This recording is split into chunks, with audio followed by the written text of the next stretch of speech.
सी file बनाई थी कल?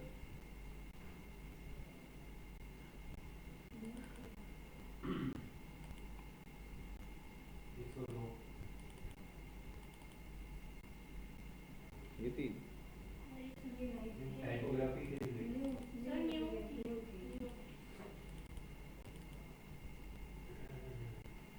तो नहीं थी, ये तो पहली क्लास थी।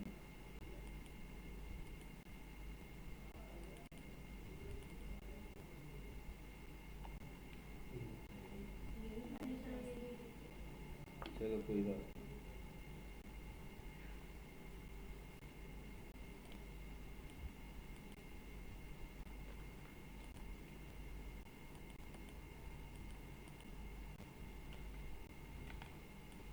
ठीक है, टेक्स्ट टूल हम लोग देख रहे थे, कैरेक्टर फॉर्मेटिंग, पैराग्राफ फॉर्मेटिंग हमने देख ली थी, है ना?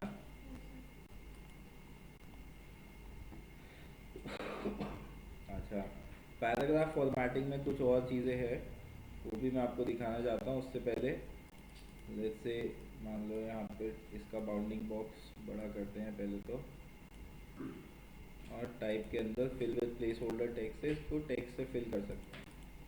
इसका फॉन्ट साइज़ अगर हम इंक्रीज़ कर देंगे तो ये जितना टेक्स्ट यहाँ पे दिखा रहा है अब उससे कम टेक्स्ट यहाँ पे दिखा पाएगा, क्योंकि फॉन्ट साइज़ बड़ा हो गया है।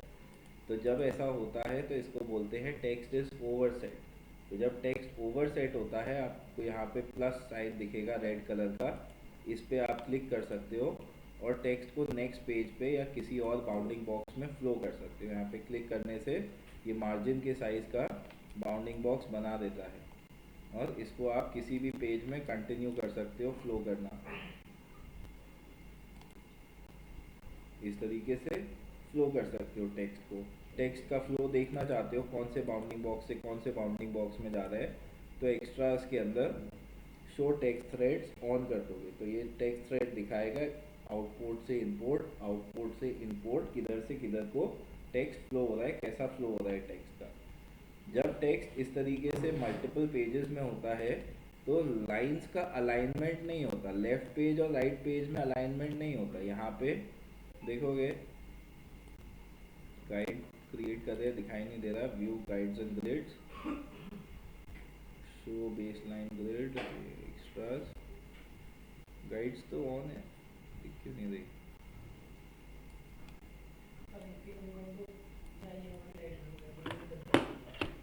गर्मी हो रही है,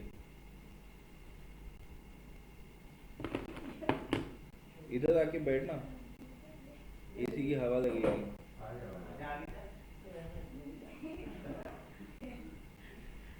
देखो ज़्यादा हवा तो नहीं लग रही ना? ठीक है, अभी घबराहट तो नहीं हो रही?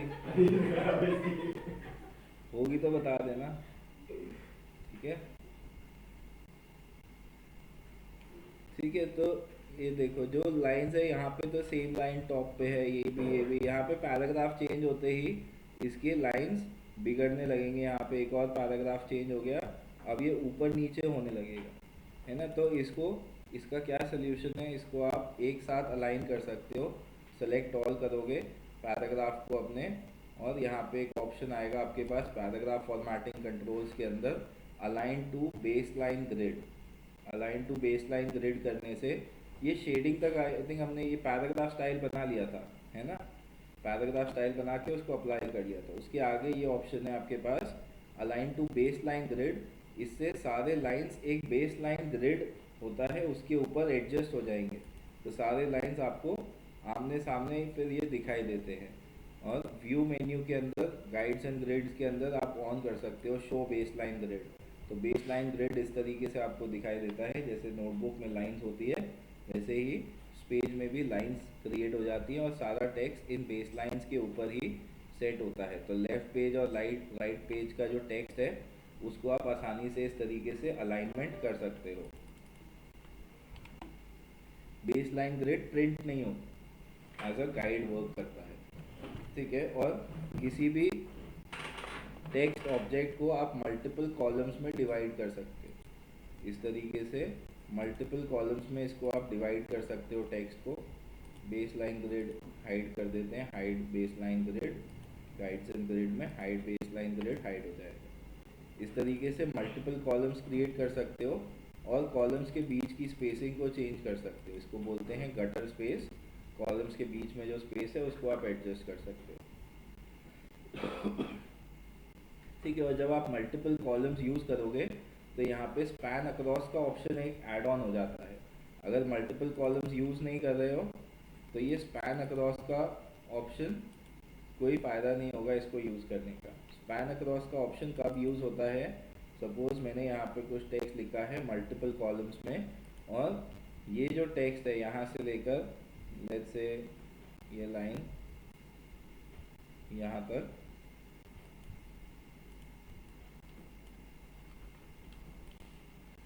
मान लो ये टाइटल है तो इसको हमने बोल्ड कर दिया।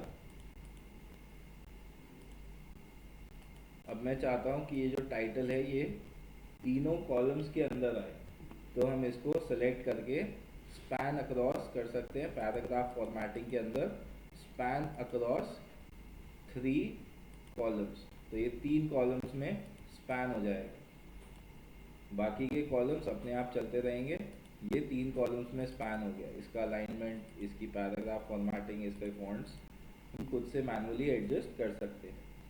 ठीक है, क्लियर है स्पैन अक्रॉस? यस।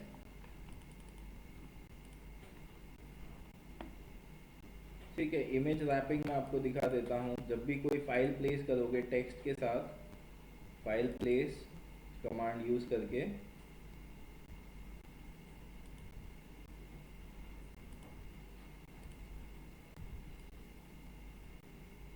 इस तरीके से कोई फाइल प्लेस करी तो इस फाइल को सेलेक्ट करके, इस ऑब्जेक्ट को सेलेक्ट करके विंडो के अंदर से आप टेक्स्ट रैप पैनल ओपन कर सकते हो, और टेक्स्ट रैप पैनल के अंदर ये 4 ऑप्शंस है, 5 ऑप्शंस है, इनको यूज़ कर सकते हो। पहला वाला है no text wrap, that means text पीछे चला जाएगा इमेज के, या शेप हो सकती है, शेप के साथ भी कर सकते हो, या कोई और टेक्स्ट बॉक्स हो सकता है उसके साथ भी आप कर सकते हो इसको।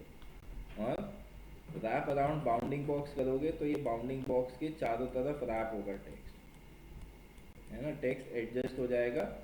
और यहाँ पे ऑफसेट चेंज कर सकते हो, लिंक ऑन रहेगा तो चारों डायरेक्शन में टेक्स्ट एक साथ आगे की तरफ होगा, और लिंक ऑफ करोगे तो लेफ्ट राइट अलग, टॉप बॉटम अलग वैल्यू सेट करी जा सकती है। कैसे करा दूर आपने? ऑफसेट, ये ऑफसेट है टेक्स्ट रैप में। पहले ऑन किया टेक्स्ट रैप को, फिर बाउंडिंग बॉक्स से कितना दूर जाएगा टेक्स्ट, इसको आप चेंज कर सकते हो। तो अब टेक्स्ट इसके बाहर जाएगा कितना, 1.10 समथिंग, ये जो भी वैल्यू यूज़ कर रहा है।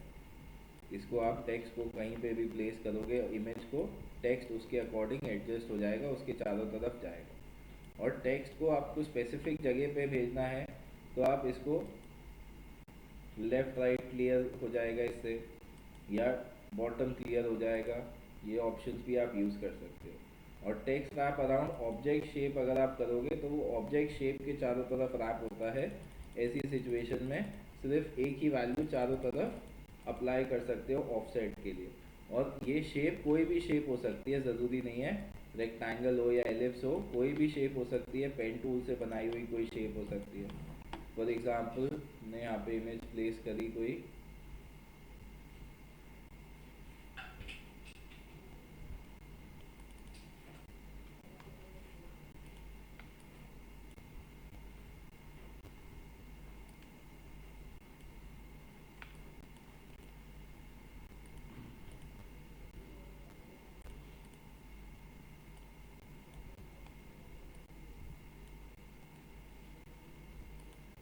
Fitting fill frame proportionally, pen tool से एक पाथ ड्रॉ कर लेंगे इसके चारों तरफ।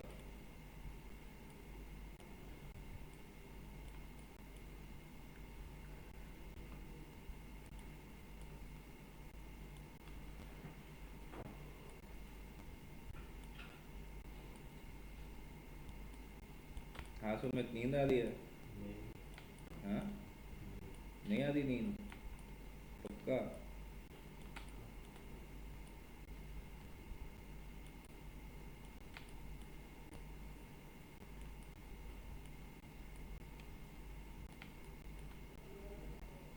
एक क्वेश्चन हाँ सर, ये भी आएंगे उसमें WGF मतलब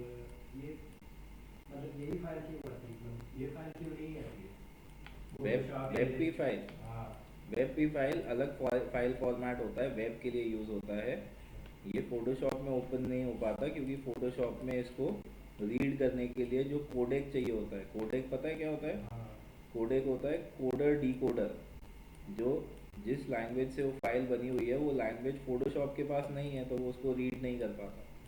इसीलिए उस फाइल को आप पेंट में ओपन कर सकते हो, पेंट रीड कर पाता है वेब पी फाइल को, और पेंट से सेव कर सकते हो जेपेग फाइल या पीएनजी फाइल, उस फाइल को फोटोशॉप रीड कर पाएगा। हाँ, ये भी। तो बेसिकली एक तरीके से समझो लैंग्वेज है जो फोटोशॉप नहीं समझ पाता वेब पे, इसीलिए वो नहीं ओपन करता उसको। ठीक है, ये इमेज के चारों तरफ हमने पाथ बना दिया। डबल क्लिक किया, इमेज सेलेक्ट हो गई, कंट्रोल एक्स, इमेज कट कर ली, हमारे क्लिपबोर्ड में आ गई। इधर एक बाउंडिंग बॉक्स रह गया है जिसके अंदर इमेज थी, उसको हम सेलेक्ट करके डिलीट कर देंगे, उसकी अब ज़रूरत नहीं है। और हमने अपना पाथ सेलेक्ट किया, और क्या सेलेक्ट करेंगे? Edit paste into, control alt we shortcut की होती है, इससे इमेज हमारे पाथ के अंदर चली जाएगी। पाथ को हमने नो आउटलाइन कर दिया ताकि इसका आउटलाइन हट जाएगा, और इमेज को सेलेक्ट करके रैप अराउंड ऑब्जेक्ट शेप कर देंगे। रैप अराउंड ऑब्जेक्ट शेप करने के बाद आप इसका ऑफसेट चेंज कर सकते हो। ये ऑब्जेक्ट शेप के चारों तरफ आपका टेक्स्ट अब फ्लो कर सकता है। इमेज को कहीं पे भी रख सकते हो, और ये इमेज के अकॉर्डिंग आपका टेक्स्ट फ्लो करेगा ऑब्जेक्ट शेप के चारों तरफ। रैप टू बोथ साइड यहाँ से भी चूज कर सकते हो, या लेफ्ट साइड या राइट साइड, कौन सी साइड क्लियर करनी है।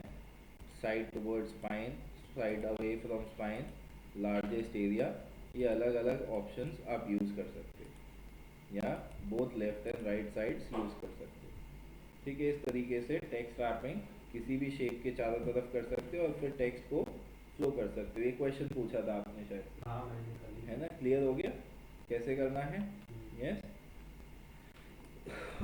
ओके। अच्छा, कुछ इफ़ेक्ट्स हैं जिनको आप बाउंडिंग बॉक्स को सेलेक्ट करके अप्लाई कर सकते हो। जैसे ये बाउंडिंग बॉक्स हमने सेलेक्ट किया है, इसके अंदर हमारे पास शेप है, इमेज है। इफ़ेक्ट्स आप डायरेक्टली यहाँ से अप्लाई कर सकते हो, apply effect to object. Stroke और फिल इफेक्ट तो उसके डिफ़ॉल्ट इफेक्ट्स है ही जो आप अप्लाई कर सकते हो इसके ऊपर, वो डायरेक्टली यहाँ से भी कर सकते हो। इसके अलावा यहाँ पे एक ड्रॉप शैडो का बटन है, जिससे इसके ऊपर एक pre defined drop shadow add हो जाती है, और ऑल्ट के साथ क्लिक करोगे ड्रॉप शैडो के ऊपर तो ये पूरा इफेक्ट्स का पैनल ओपन हो जाता है, जो कि आप यहाँ से भी ओपन कर सकते हो। यहाँ से कोई भी सेटिंग यूज़ करोगे तो ये इफेक्ट्स का पैनल आपका ओपन हो जाएगा। आप देख सकते हो इसमें ड्रॉप शैडो पहले से अप्लाइड है। ड्रॉप शैडो के सेटिंग्स जैसे फोटोशॉप में होते हैं वैसे यहाँ पर भी आपके पास मिल जाएंगे। ब्लेंडिंग मोड, ओपेसिटी सेट कर सकते हो, कलर सेट कर सकते हो, शैडो का डिस्टेंस कितना होगा ऑब्जेक्ट से, एक्स ऑफसेट, एक्स एक्सिस में कितना आगे पीछे करना है, या वाई एक्सिस में ऑफसेट कितना आगे पीछे करना है। इसके अलावा ग्लोबल लाइट ऑन रहेगा, तो जहाँ पे भी लाइट के सेटिंग्स हैं वो सेम रहेंगे, चेंज नहीं होंगे। यानी कि ड्रॉप शैडो दिया आपने और साथ में बिवेल एंड एम्बॉस दिया और यूज ग्लोबल लाइट ऑन है, तो इसकी लाइट चेंज करने के बाद, इसकी लाइट चेंज करने से ड्रॉप शैडो की लाइट भी अपने आप चेंज हो गई यहाँ पे, है ना? और ड्रॉप शैडो की लाइट चेंज करूँगा तो बिवेल की लाइट अपने आप चेंज हो जाएगी, सेट हो जाएगी।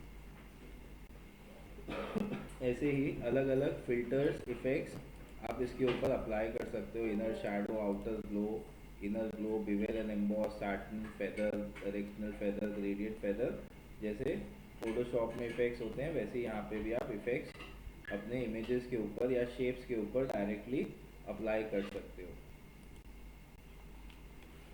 ओपेसिटी चेंज कर सकते हो, और फिर यहाँ पे टेक्स्ट रैपिंग के भी ऑप्शंस है, इनको भी आप यूज़ कर सकते हो। ये फिटिंग के ऑप्शंस यहाँ पे आपको मिल जाते हैं, शॉर्टकट्स जो हमने राइट क्लिक फिटिंग के अंदर देखे हैं। साथ में आपके अलाइनमेंट के option, align to page, align to margin, align to selection, या अलाइन टू स्प्रेड, किस तरीके से आप उस ऑब्जेक्ट को अलाइन करना चाहते हो, ये अलाइनमेंट ऑप्शन आपको मिल जाते हैं, लेफ्ट, राइट, सेंटर, बॉटम। और डिस्ट्रीब्यूट के ऑप्शंस चाहिए तो विंडो मेन्यू के अंदर ऑब्जेक्ट एंड लेआउट में अलाइन पैनल ओपन करोगे, यहाँ पे डिस्ट्रीब्यूट के ऑप्शंस भी आपको अलग से मिल जाएंगे। स्पेसिंग सेट करना है तो यूज स्पेसिंग करके स्पेसिफाई कर सकते हो स्पेसिंग भी। डिस्ट्रीब्यूट स्पेसिंग या डिस्ट्रीब्यूट ऑब्जेक्ट्स, दोनों ऑप्शंस आपको यहाँ पे अलग से मिलते हैं। ठीक है, साथ में आपके पास पाथ फाइंडर फंक्शंस हैं। पाथ फाइंडर फंक्शन से आप कोई भी शेप्स के साथ जैसे इलस्ट्रेटर में वर्क करते हो वैसे ही आप यहाँ पर भी शेप्स को यूज़ करके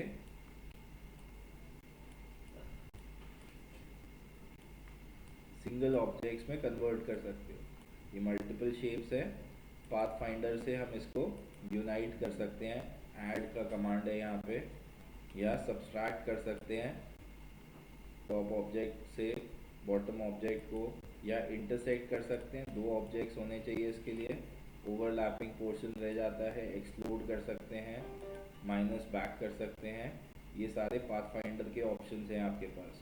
कन्वर्ट टू शेप का ऑप्शन है, जिससे किसी की भी शेप को किसी और शेप में कन्वर्ट कर सकते हो।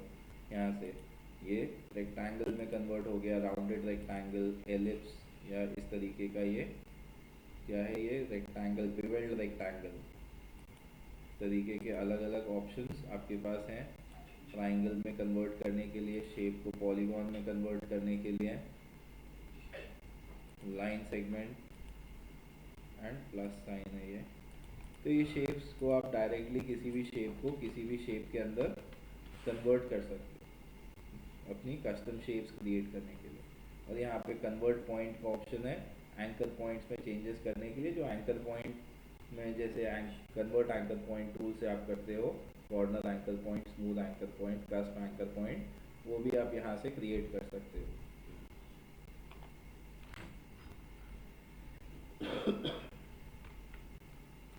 ठीक है, कुछ ऐसा कंटेंट है जो आपको सारे पेजेस के ऊपर दिखाना है, तो उसके लिए मैं एक ऑप्शन आपको दिखा रहा हूँ। ठीक है, इजी ऑप्शन। सपोज यहाँ पे आपको क्रिएटर का, ऑथर का नाम लिखना है सारे पेजेस के ऊपर।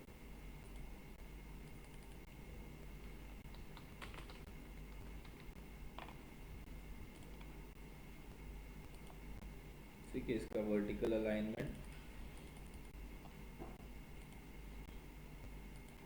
ठीक है, तो इस ऑब्जेक्ट को मैंने कॉपी कर लिया, कंट्रोल सी कॉपी, और control shift alt we. Control shift alt we क्या होता है, पेस्ट ऑन ऑल पेजेस। यहाँ पे दिखा नहीं रहा ऑप्शन,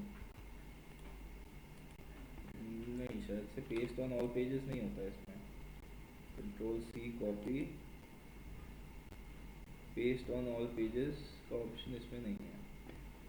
अच्छा, इसमें क्या करोगे ना, इसको ऑब्जेक्ट को कट कर लोगे और यहाँ पे देखोगे पेजेस पैनल में सारे पेजेस के ऊपर लिखा हुआ है ए पेरेंट। तो ए इसका पेरेंट पेज है, तो पेरेंट पेज यहाँ पे दिखेगा आपको ए पेरेंट। ए पेरेंट पे आप डबल क्लिक करोगे और यहाँ पे अपना ऑब्जेक्ट पेस्ट कर दोगे, control shift alt we paste, जो भी ऑब्जेक्ट आपको सारे पेजेस के ऊपर चाहिए। तो ये हमने यहाँ पे पेस्ट कर दिया। अब हम बाकी पेजेस पे जाके देखेंगे तो सब पेजेस में राइट साइड वाले स्प्रेड पे, राइट साइड वाले पेज पे ये टाइटल आ गया है ना। इस तरीके से मास्टर पेजेस का यूज़ कर सकते हो। मास्टर पेजेस का और डिटेल में हम यूज़ देखेंगे, बट आज की क्लास के लिए नहीं है वो टॉपिक, नेक्स्ट क्लास के लिए है।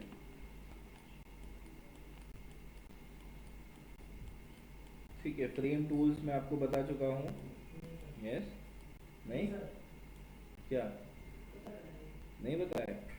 Frame tool basically basic shapes हैं। जैसे ये फ्रेम, ये शेप को भी आप फ्रेम में कन्वर्ट कर सकते हो ना। ये बताया था ना, right click, content, graphic content रहेगा या फिर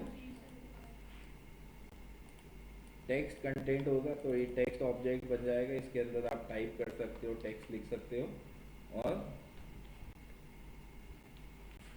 अनअसाइंड रहेगा, राइट क्लिक, कंटेंट, अनअसाइंड, तो ये शेप की तरह काम करेगा, इसमें आप कलर फिल कर सकते हो। ऐसे ये फ्रेमिंग टूल्स काम करते हैं। एलिप्स फ्रेम टूल है, तो ये एलिप्स फ्रेम क्रिएट कर देगा।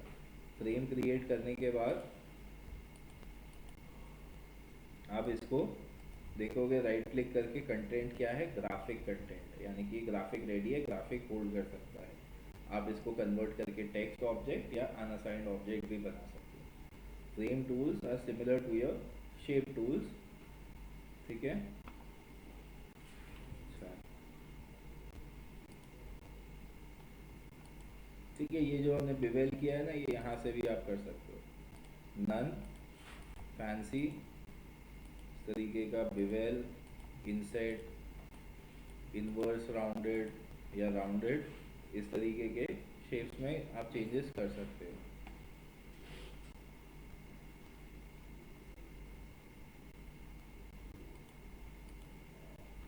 ठीक है, और ये चारों कॉर्नर्स को अलग से ऑल्ट के साथ क्लिक करोगे इधर, तो चारों कॉर्नर्स को अलग अलग वैल्यूज आप सेट कर सकते हो।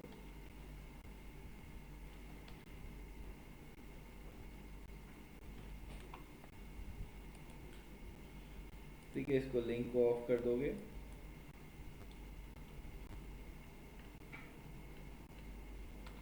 है ना, चारों तरफ अलग अलग वैल्यूज भी आप सेट कर सकते हो इसकी शेप्स के लिए।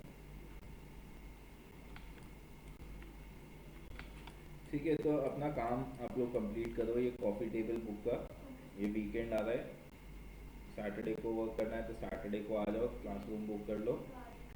हाँ, तो ये काम ख़त्म करके दो, फिर हम नेक्स्ट टॉपिक पे जाएंगे। नेक्स्ट टॉपिक इससे भी बड़ा है, इससे भी ज़्यादा कॉम्प्लिकेटेड है, बुक डिज़ाइन का टॉपिक है, तो उससे पहले आप ये टॉपिक कंप्लीट कर लो अपना। ठीक है, अटेंडेंस मार्क कर दो।